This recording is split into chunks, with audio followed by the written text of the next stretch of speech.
Good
morning. Welcome to the home of the Calgary Unitarians. We are so grateful to have you with us, in person or online. My name is Carol Yankee. I use the pronouns she and her, and I currently serve as the treasurer on your board of trustees. One of the things that brought me to this community was the mission statement: to grow in wisdom, welcome and deepen relationships, and act for a just and sustainable world. It aligns pretty good with a list I'd made myself to engage in lifelong learning, find new friends and build community, and give back. So it's a pretty good fit, and it's great to be with others that share that vision. So we have a jam-packed day today, and I have a few announcements to start with.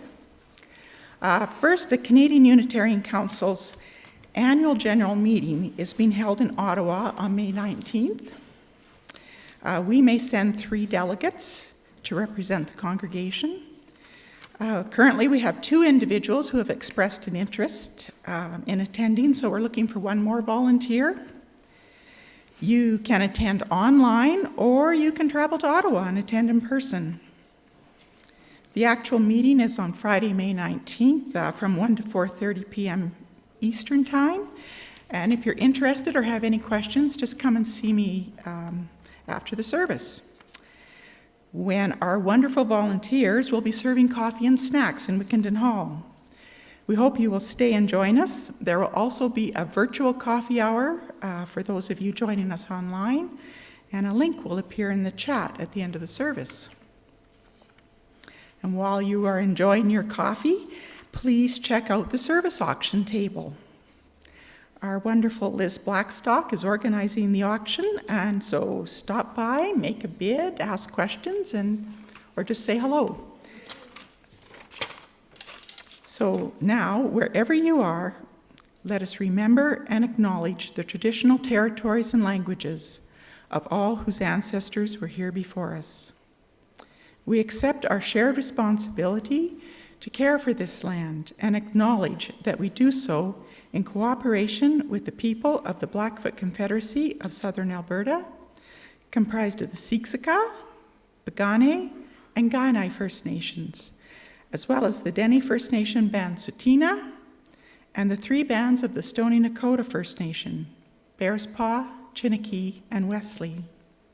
Mohkinstsis, the Blackfoot word for what is now known as the city of Calgary, is also home to Métis Nation of Alberta, Region 3. We acknowledge that Treaty 7, signed September 22nd, 1877, was entered into as a collaboration between settlers and Indigenous peoples, making us all treaty people.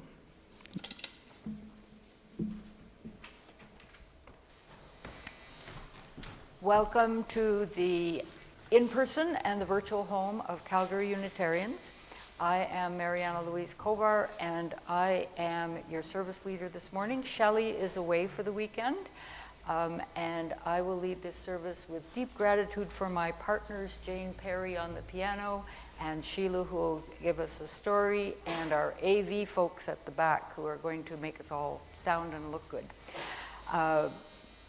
For those of you on Zoom, we will wave and say hi. Everyone say hi to the people on Zoom. Thank you for joining us, Zoom. We appreciate you. And if you like, you can take a few minutes to say hello to the folks close to you.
And now I'll invite Mitch to come forward for our Canvas kickoff.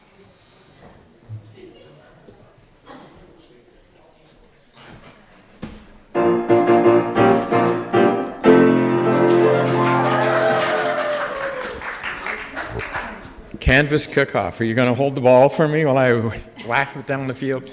Good morning, everyone. I'm Mitch Mitchell. I am a member of the stewardship team, and today is the beginning of our annual stewardship campaign. So that is a a campaign in which we give you an opportunity to think about how much the congregation means to you and how much you would like to support it with your time, your talent, and your treasure. We are a completely self-sustaining, self-supporting congregation. We got no income from anywhere but ourselves and our rentals. Our donations and pledges actually account for over 70% of our income. So it's really important that we are able to pull in as much as we possibly can. So we'll be sending out pledge packets next week. You pick them up if you are here, otherwise they'll come in the mail, and we'll invite you to think about how much you are able to pledge monetarily for the August 2023 to July 2024 period. That's our church fiscal year. So pledge packets next week. Commitment Sunday will be on March 19th, when we'll have a nice little ceremony as we receive your pledges.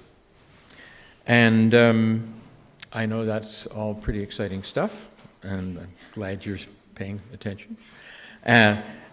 Each week during the pledge campaign, we're going to invite people in the congregation who've already been asked, so don't worry, if you haven't been asked, you're not on this year, to come up and talk about how much the congregation means to them and why they support it.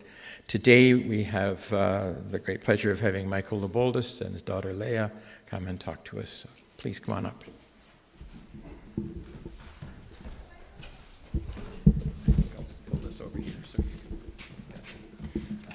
I think I'll just put it in my hand, because I don't think I can be bending over like this. So hi, my name's Michael Laboldis, and my name is Leah Laboldis.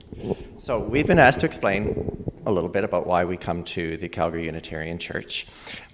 So why do you come here, Leah? Because nobody gets judged. That's true. We're a very non-judgmental group of people around here. Anything else? There are activities for the adults to do as well as kids. Well, the adult activities, that's called committee work, right? No, there's like choir, there's the environmental stuff, there's refugee stuff, and movie nights and concerts. Oh, so it's not all work and no play. Yeah. And the reason that I come here is I initially came for Leah because when she was just a baby, I felt that she needed a community to grow up with that was safe and where she could learn a lot about the world. And so the children's religious education program was very important to us. And so do you like that down there? Mm-hmm. Yeah. Big shout out to Sheila, Fable, and Emily. Yes. And then over time, I started to meet the people that come here, and they're very interesting backgrounds and outlooks, and I've certainly had my outlook on the world changed a lot since I've come here. And I've been coming here for almost 15 years now. What about you? Same. So you're almost a lifelong member of this congregation. Mm-hmm. Yes. So they should maybe put your name on a membership list or something like that, or maybe when you graduate from the children's program, right? That's a great idea. That is. That's one of our ideas that we have. So, is there anything else we should tell these people? Yeah, there's a campsite in BC that we go to every year. Yes, we go out there every year, out in the Kootenays. There's an amazing Unitarian campground. If anyone wants to talk to us about that after church at coffee, feel free to ask us questions. So that's why we come to this church. Thank you very much. Thank you.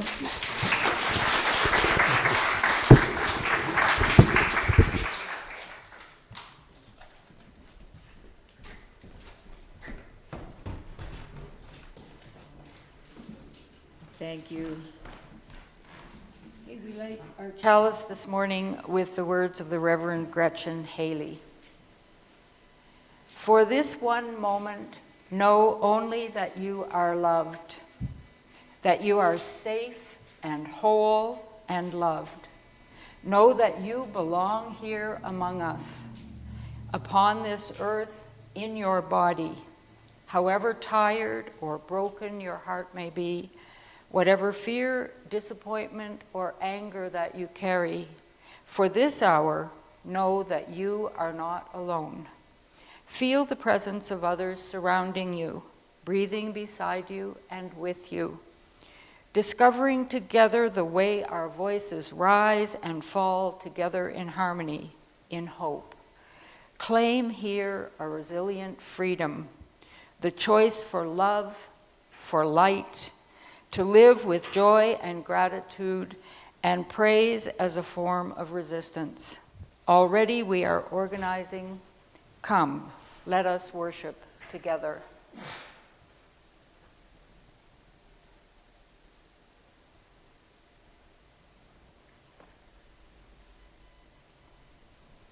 And now for our opening hymn. Good morning. My name is Jane Perry. If you haven't met me already, my pronouns are she and her, and I am your music director, slowly returning to church life after 12 months off on medical leave. And I can't tell you how great it is to be here with all of you in the room and all of you on Zoom as well. So great to be back.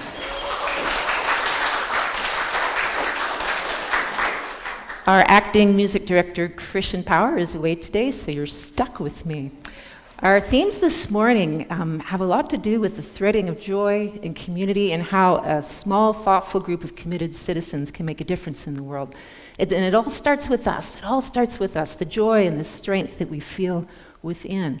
This first hymn we're going to sing this morning, you're going to sing in Zulu. Oh, yes, you are. And this song was written by Joseph Shabalala, who's the founder, the late founder of a wonderful South African performance group called Ladysmith Black Mambazo. Some of you may have seen them in concert or on YouTube videos. Fabulous, fabulous group.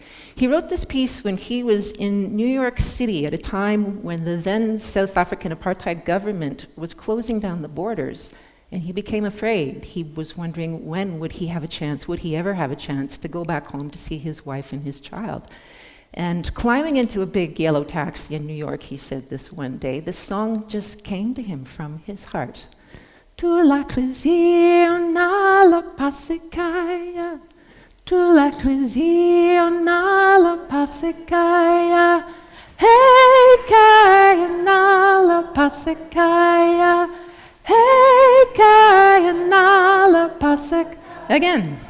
Tu l'ecclesia la pacicaia, tu l'ecclesia la pacicaia, hey caia la pacicaia, hey caia la pacicaia. You got it. Now the thing is, in Black African communities, singing and dancing are the same thing. I invite you to rise in body or in spirit, and let's just get it going. Come on. Tu l'ecclesia la pacicaia, tu l'ecclesia la pacicaia, hey caia la pacicaia, hey caia la. Okay, now from foot to foot. Tu l'ecclesia la pacicaia, tu l'ecclesia la pacicaia, hey caia la pacicaia, hey caia la. Now check this out.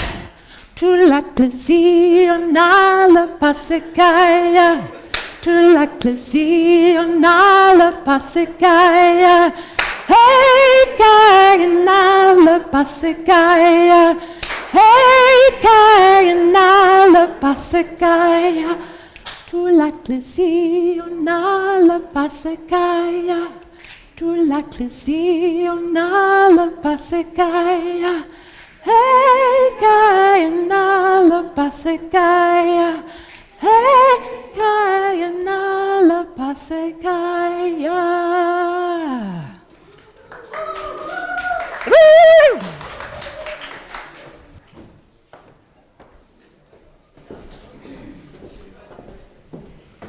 All right, amazing as always, Jane. Amazing as always. Now that we're all pumped up and in the mood.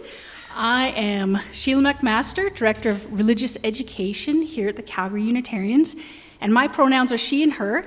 And today is all about Ujamaa grandmas and the great work that they're doing to support grandmothers and children in their care in sub-Saharan Africa. So it's very exciting. You should be looking forward to that. And you're like, well, Sheila, what are you going to do? What story belongs today? Well, today's story is inspired by the childhood of African-born model Georgie Baydel. And as a child in Burkina Faso, Georgie and the other girls in her village had to walk for miles each day to collect water. And the story sheds light on the struggle that continues all over the world today, instilling hope for a future when all children will have access to clean drinking water. And so as part of exploring this story, the children youth today are exploring what would it be like if we were making our own journey to get water. So we have these great worksheets where we can draw a picture of ourselves right along with the characters in the story and say, what would it be like if we were there? What would we be doing? And we're going to be doing some balancing different objects to see how hard is it to carry water on your head. The answer is really hard, but we're going to start with some pillows and see if we can manage that. And we'll also be doing some games where we're zebras, and we've got a drum. And you're like a slow zebra, fast zebra, slow zebra. So that's going to be a lot of fun too. So some of you want to come down and be zebras, feel free. And we're also making rain sticks. And someone says, why do you have so many toilet paper rolls in your storage room? And I'm like, they will come in handy. Just you wait and see. And today is the day that they come in handy. So we're making some rain sticks. I hope they sound like rain. We have some things to put in them, and I'm very excited about it. So if you hear a lot of shaking at coffee time, is it raining outside? It's just us. All right, so now for our story, The Water Princess by Susan Verde. All right, my kingdom, the African sky so wide and so close. I can almost touch the sharp edge of the stars. I can tame the wild dogs with my song, and I can make the tall grass sway when I dance, and I can make the wind play hide and seek. But I cannot make the water come closer. I cannot make the water run clear, no matter what I command. It is early morning and still dark. My mother wakes me, Gigi, my princess, it's time to get up. We must collect the water. Water, come, do not make me wake before even the sun is out of bed, I demand. Come, please, I say. But the water won't listen, and I know we will have to walk so far to the well. I am sleepy to put on my crown. I think of the pot that will rest on my braids instead. And the thirst comes quick, dry lips, dry throat. I squeeze my eyes shut. I can see it clear. I dip my toes in it, cool. I scoop it up and bring it to my lips. Slowly, I open my eyes. Nothing. I kick the dust. I grab my empty pot and I place it on my head, and my mother does the same, and our journey begins full of song. My maman adds her melody, and our steps are light, and we twirl and we laugh together, and the miles give us room to dance. And halfway there, we stop for a moment at the giant carrite tree, long enough to grab a handful of sweet shea nuts for energy. We can keep the dance going just a little longer. Maman, are we there yet? Finally, I hear the water running from the well, and the giggles of my friends and the chatter of women. Some have traveled farther than I, only to return home when the sun has gone to bed. Maman holds our place while I play with my friends, and the dance continues, and the water is flowing, and pots filling with the dusty earth-colored liquid. Gigi, come, maintenant. My turn now. The dance home has slowed to careful steps, and my thirst is so heavy, like the pot I carry, and our song is softer now. Our shoulders ache and our feet cramp, and I see home at last. Maman boils enough water for drinking, and we wait. We wash our clothes, we prepare food for cooking. My father comes quickly from the fields to share in the drink and the meal. He scoops me up. My princess, you have returned with water. Drink, my man says. Finally. Every sip fills me with energy, and I want to make it last, but I can't. I gulp it down. And clothes and body clean, I sing to the dogs, and I dance with the tall grass, and I hide from the wind. My man brings one last cup she has saved just for me. Drink, my princess. Sleep, my princess. Tomorrow we journey again. My man, I say, as I close my eyes, why is the water so far away? Why is the water not clear? Where's our water? Sleep, she says. Dream, she says. Someday you'll find a way, my princess. Someday. I am Princess Gigi. My kingdom, the African sky, the dusty earth, and someday the flowing, cool, crystal clear water. Someday, the end. And as we work together for a more equitable world, I want to send out a special thank you to both the grandmas of Ujamaa Grandmas and really all the grandmas of the world, because grandmas hold our hands for just a little while, but our hearts forever. And now please join me as we sing our children downstairs.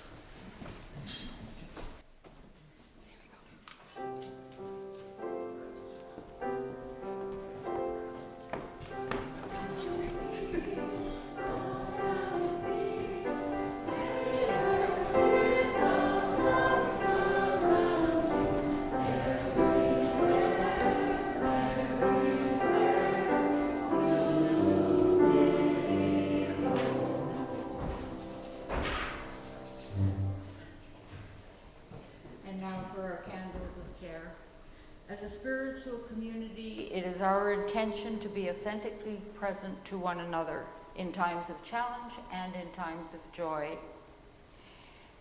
And we light candles to represent that intent. We light this candle to acknowledge the concerns in our community, the fears and the stresses regarding health, finances, the challenge of change. Muriel has asked us to come and visit. She's living away from home right now, and she is lonely. And so if you have a chance to visit Muriel, you can check with Donna, or I believe Liz knows where she is, but she would like company. So please check with the caring team if you're willing to go visit. We light this candle of joy for celebrations and successes and the gratitude that we feel for all of our many blessings. And we light a global candle to acknowledge that although the news that we listen to on our radios, TV, on the internet is usually filled with all of the very worst things, that if we look closely, there is lots of good news in the world as well.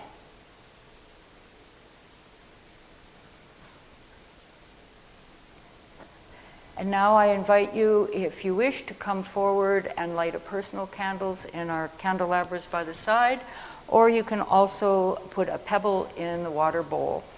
And Jane will play for us, and if you want to join in, feel free.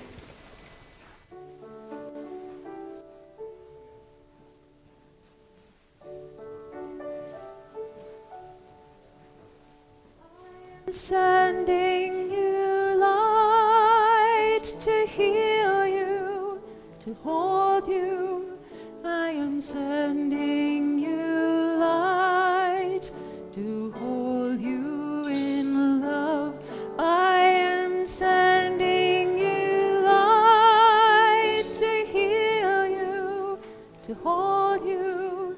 I am sending you light to hold you in love.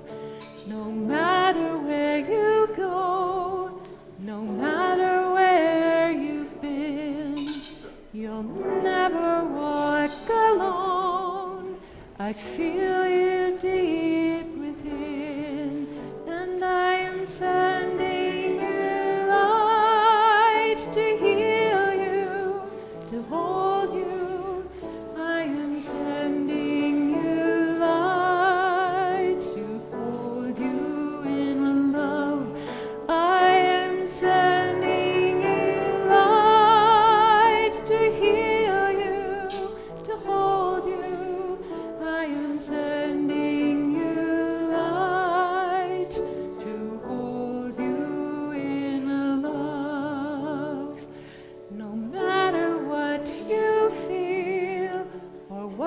choose to show. I'm always there for you, and so I want you to know that I am sending you light to heal you, to hold you. I am sending you light to hold you in love. I am sending you light to heal you, to hold you.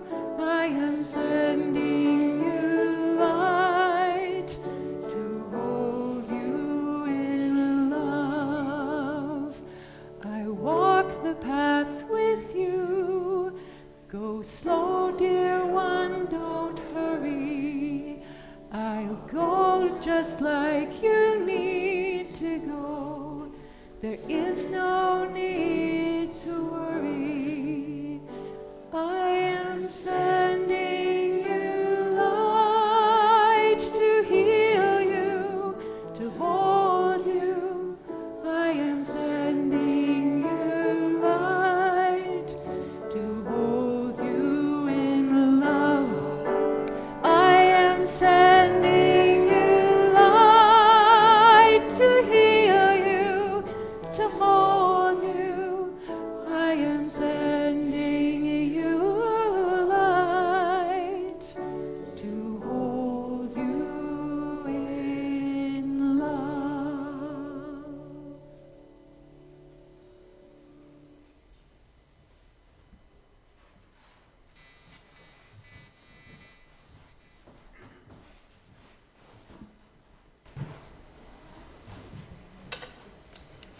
So, Love in Action.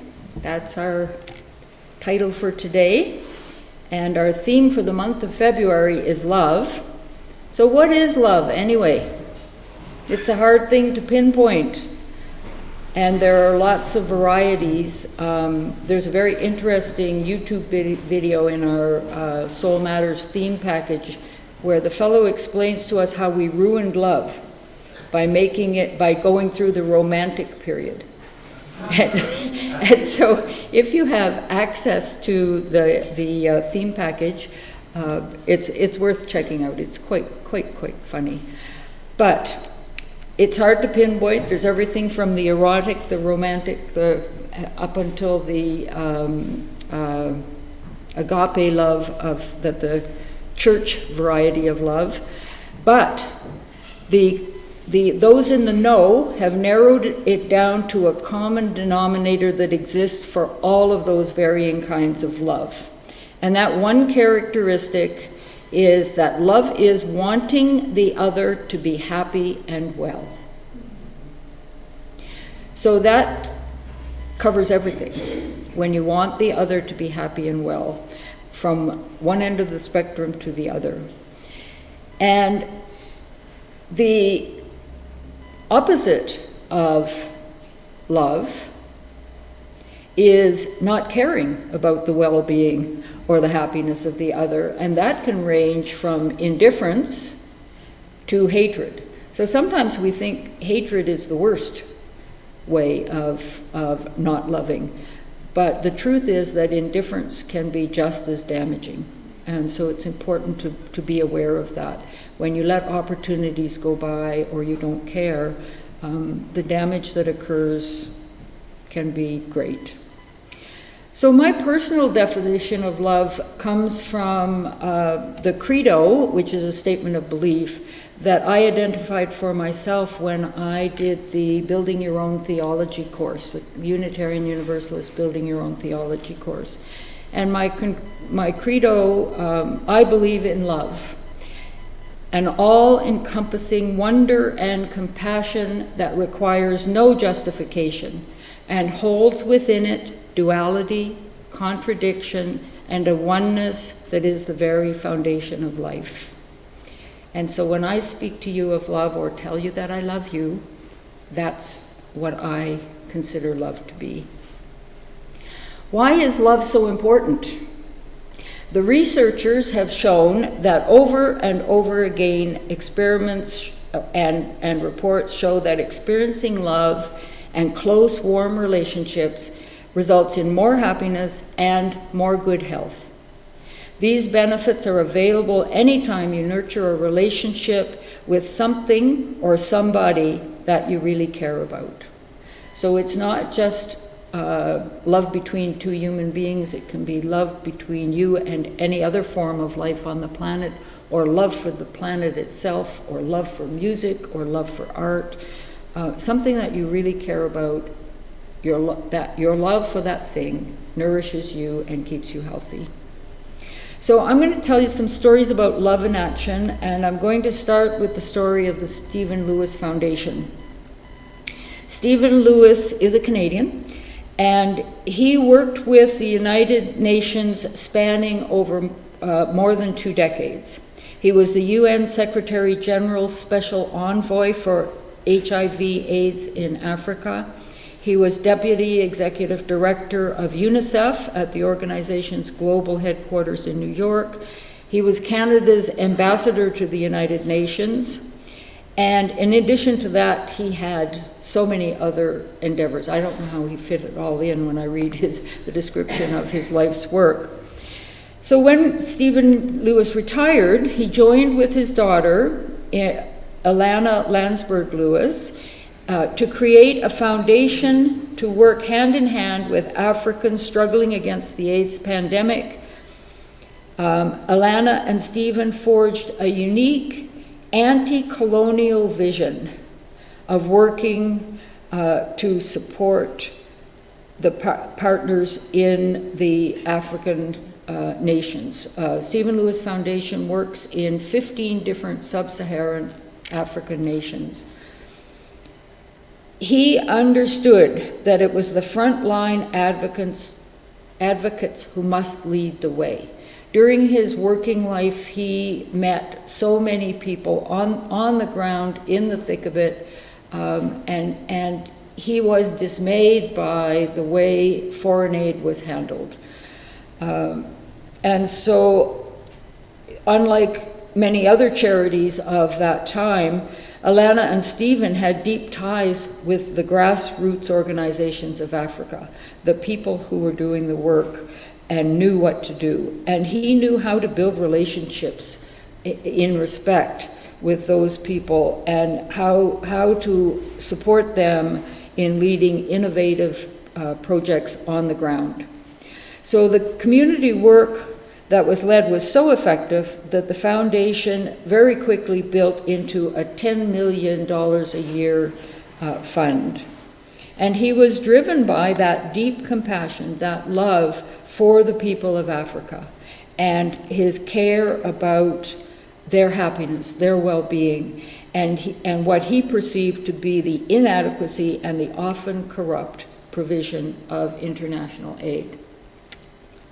So among the foundation's innovations was the Grandmothers Campaign, which enlisted a vibrant worldwide network of activist older women, primarily from Canada, but in other countries as well, working directly to support African grandmothers. The foundation also led in refraining from the bureaucratic harassment of grantees, instead creating a humane impact assessment framework done in consultation with partners. So if you don't know this, the government organized aid to foreign countries has paperwork and demands and rules that make it almost possible for the people who are actually doing the work to report on it. The paperwork is incredible, and they lose their financing. Before they hardly even get started, the project loses financing. And the other thing that happens, of course, is the governments do something else with the money instead of what it was intended for. So Stephen Lewis Foundation delivers the funds directly to the grassroots and community-led organizations. At the same time that foundation was beginning, a member of this congregation and her friend decided that Stephen Lewis Foundation was in line with their values and worth supporting. They felt compassion for the plight of the African grandmothers who, while grieving the deaths of their own children, were actively engaged in the care of their grandchildren in the midst of an AIDS pandemic, and they were often ill themselves. Leslie Buckle, our member, and Ellen Monahan, her friend, decided to raise money for the cause by making and selling handbags to raise funds and awareness for Africa at the same time. They gave out information of what was happening in Africa. And they began small at the Millerville Market. They made the bags themselves. Sometimes they were running home while one of them was still at the market to make a few more bags or grab a few more bags because they were selling well. But they realized very quickly that women were aware of Stephen Lewis's work. And they were drawn to Leslie and Ellen because they knew about the work and the cause, and they wanted to support this fledgling organization of 2 people. And so at the beginning of the campaign, the African grandmothers were desperate.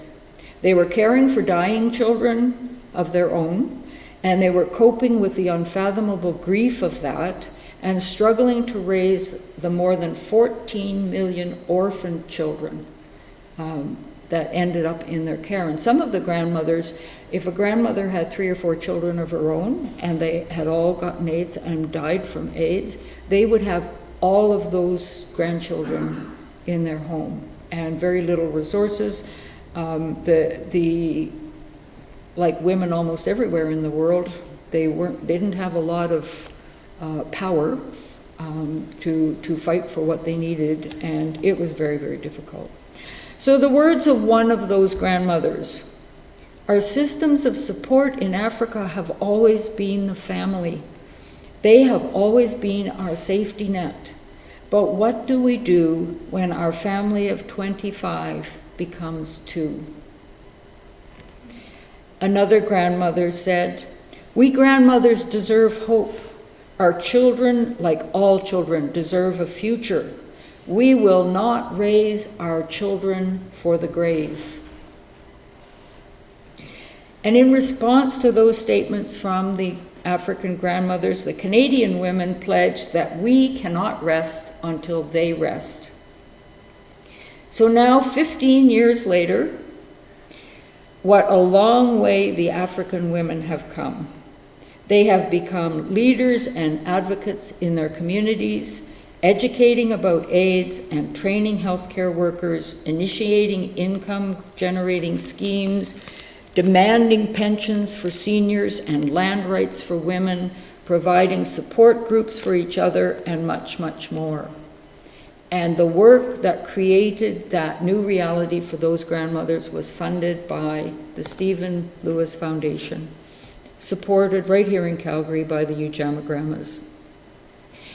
In the words of Mama Darlena in South Africa, "It's older women who've got a lifetime experience of being oppressed.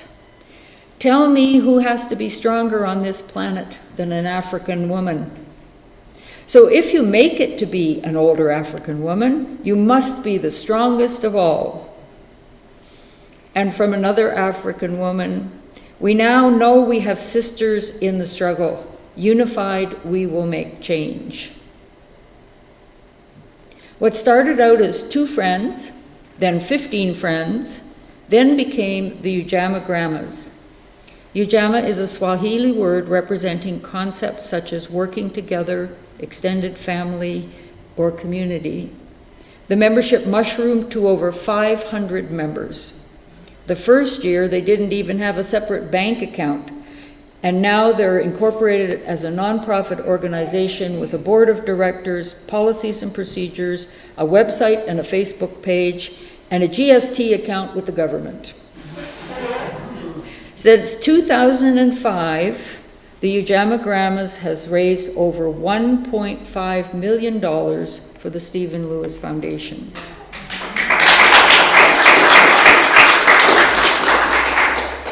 And it all began with selling purses at the Millerville Market with Leslie and her friend Ellen making them.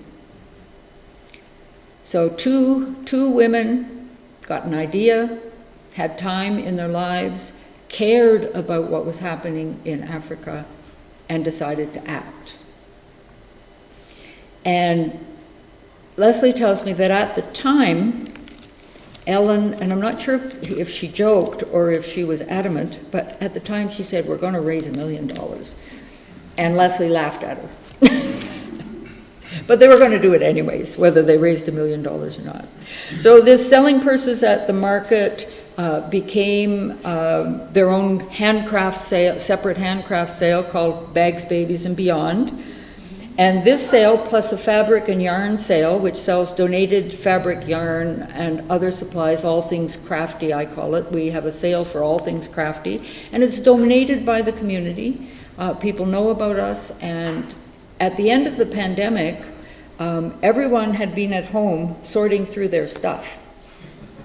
So the spring sale of 2022, and this sale lasts Friday evening, all day Saturday, and part of Sunday. That sale grossed $65,000. Yeah, you're right. Like, it is amazing. Now, usually the sale is around $55,000. So, but people had lots of stuff to give us, and they were so happy to get rid of it once we could get out of our houses. But the Ujamagrammas have the spring sale, the fabric and yarn sale. We have the fall sale of finished goods called Bags, Babies, and Beyond. But over the years, we've also had fashion shows, author talks, small gatherings in homes, concerts, an annual bake sale. People have birthday parties where gifts are given to the Stephen Lewis Foundation instead of the birthday person. And they also offer presentations about the work of the Stephen Lewis Foundation to groups and schools. So how did this all happen? This is what Leslie and Ellen wrote about their experience. I think the secret of our success has been that we have provided an opportunity for women to make a difference in the world by doing something they love. Women who enjoy making things are attracted because one soon runs out of people to whom to give your handmade gifts, and there's something so flattering about seeing people actually pay for what one makes. Making things at home, while watching TV perhaps, does not seem like volunteer work. But it is in this context. And being a Ujamagramma is much more than that. There's a big social dimension. Those of you who are in a choir or in theater or run fundraisers for your children's activities know the joy that comes from being a part of a group that's putting on an event and the pride when it succeeds. The fabric and yarn sale in particular requires hundreds of volunteers over several days, because although the sale is quite short, the getting it together and displaying everything takes quite a bit of work. And through working alongside others at events and meeting them at regular gatherings, many of us have made new friendships that have lasted for years. Our members are not just handicrafters, though. Our various activities have required many skills: facilitating meetings, managing the website, deciding how to display products so they will sell, writing catchy press releases, public speaking, and more.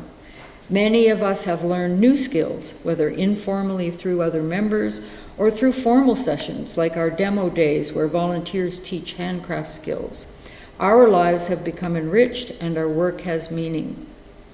We are so proud of what Ujamagrammas has accomplished over the years, and it's because of the efforts of all our members, caring, creative, accomplished, and dedicated women who know that their work is benefiting grandmothers and grandchildren and even whole communities halfway around the world.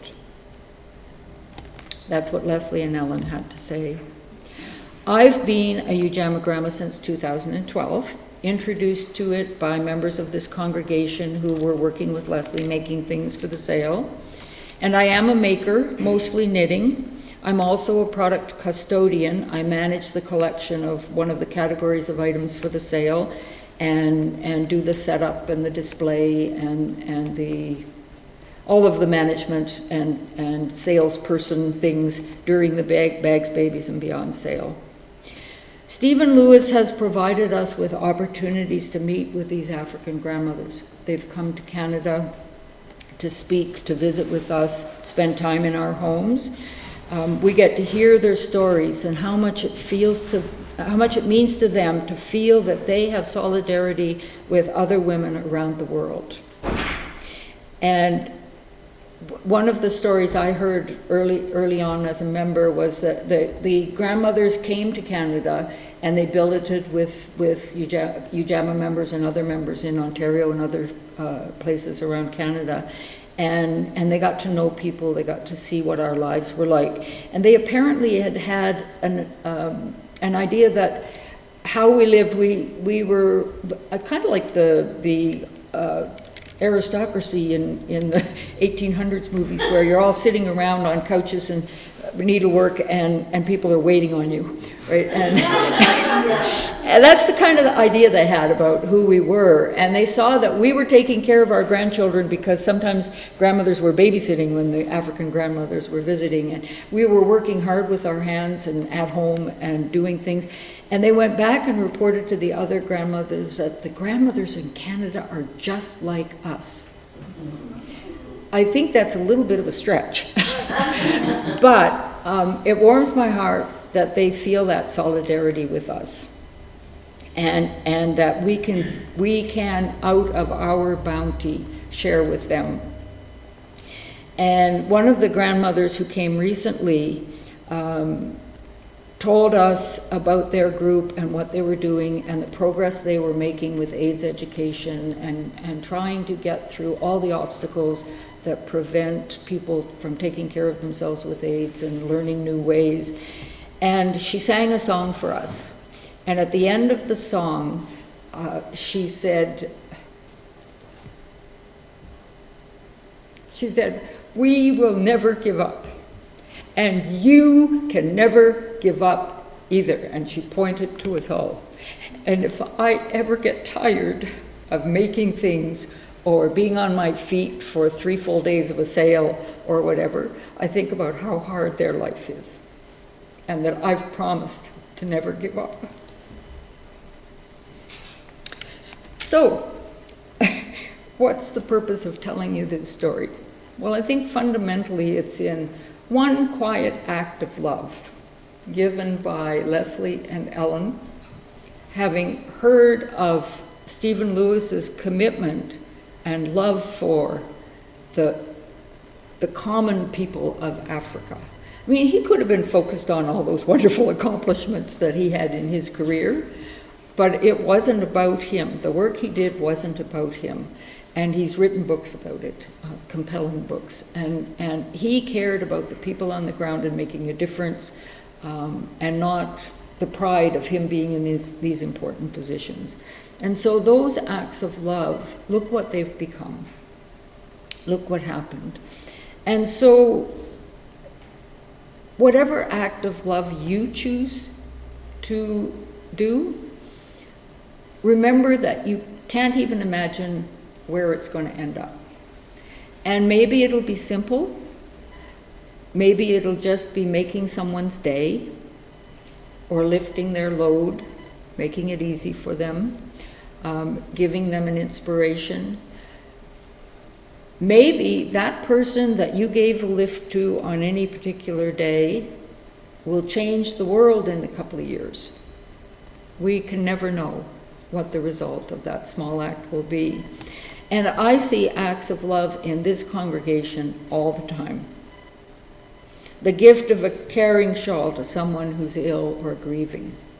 We get messages back how much it means to people. And I will tell you as a knitter that we knit love into those shawls. There's the love of making them, there's the love in giving them. If Eric's care of this building is not an act of love, I don't know what is.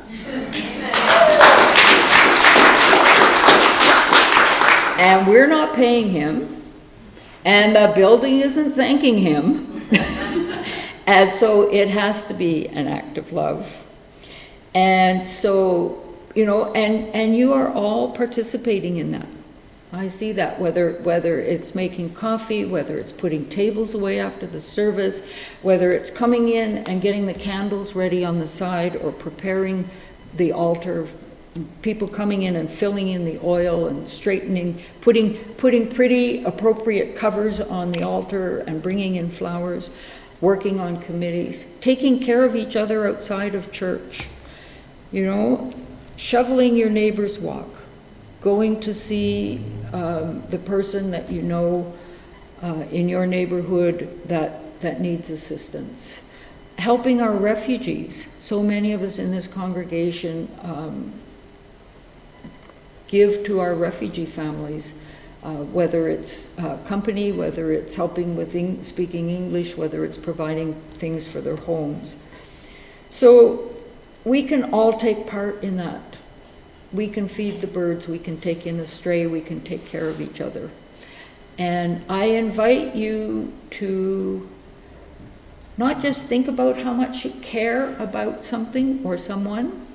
What small thing can you do to show it and to give support? I think you all know that I was part of the team that wrote our Right Relations Covenant. And that covenant is a covenant of caring. And in preparation for that, I had read Reverend David Miller's Right Relations as a Spiritual Practice. And it has 18 things that you can do, right relations as a spiritual practice. The one I remember the most is the 18th one. And it is, in any given situation, what is the most loving thing I can do right now? And it's an amazing motto to live by. And I highly recommend having that motto in your life. What's the most loving thing I can do right now? So when you come to a point where, what am I going to do now? Think of the most loving thing you can. Don't be afraid. Don't be nervous. You never know what might come from your one small act of love. And now we will take our offering. And every week in our church we take up an offering. It's good to remind ourselves from time to time that the offering is symbolic as well as practical. We know that it is through pledges that we build our budget and fund our yearly programs, and ministries of worship and religious education, we pay our staff and finance the care of our building. And we know we can easily submit those pledges by automatic bank transfer or monthly checks to the church. And those of you on Zoom can give online, and all the information is up on our slide. But we pass the baskets in our worship service to make a community expression of thanks for the blessings of abundance that we have, to visibly bring in the offering at this cherished hour of our week. Our offering says that the act of giving is as essential to our spiritual well-being as anything else we do here on Sunday mornings. We also share our abundance with others. Our For Others recipient this morning is the Canadian Unitarian Council Sharing Our Faith Fund. And today is your last chance to give to that donation. Calgary Unitarians has benefited from that fund on more than one occasion. So I encourage you to make an offering into that fund for those congregations who are in need. And we will now have our offering music, and you are welcome to give into the offering basket.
the words of Reverend Darcy Lane. Our main job, both as a Universalist community, Unitarian Universalist community and as individual persons, is to remember love whenever we can, whenever it is available to be remembered or experienced, and to remind one another when we have forgotten. We remind each other not by logical argument, but by being love, by embodying and manifesting love, by grounding our actions, our choices, our words in that bedrock of love that underlays and supports everything, that is deeper than the suffering and struggle of this moment. Let us remember as we extinguish our chalice its meaning. In hard times, in the midst of challenge, may our chalice flame bear witness to the inherent worth and dignity of every human being. In the midst of uncertainty, may our chalice be a beacon of encouragement that our values may guide our choices. Let us look first at the response of love.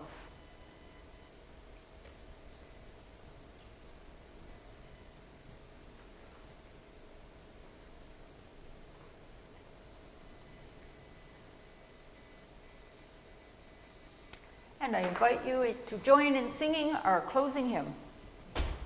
So this is a song by the Black gospel artist Shirley Caesar, and it's one that is danceable. So I encourage you all to rise in body or in spirit, and let's get on it.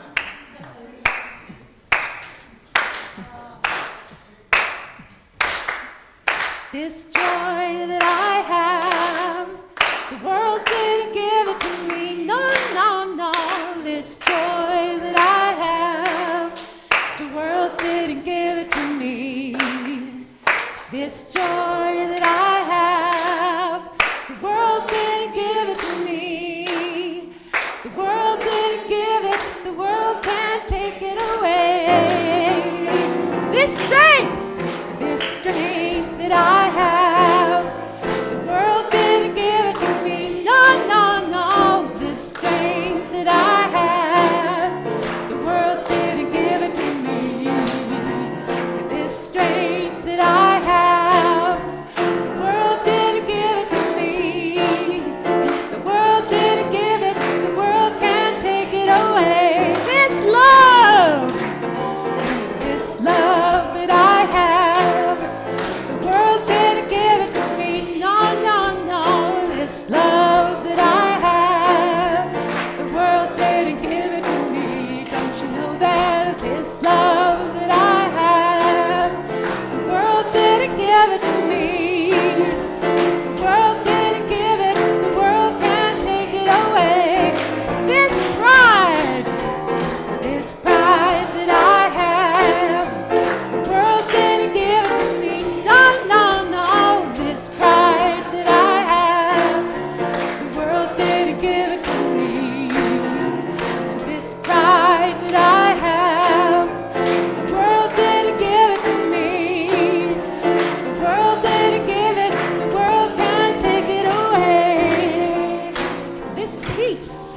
This peace that I have, the world didn't give it to me, no, no, no. This peace that I have, the world didn't give it to me.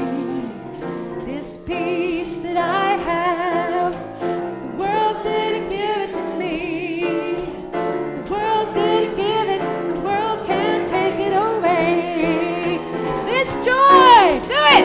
This joy that the world didn't give it to me, no, no, no. This joy that I have, the world didn't give it to me. This joy that I have, the world didn't give it to me. The world didn't give it, the world can't take it away. Sing that last part again. The world didn't give it, the world can't take it away.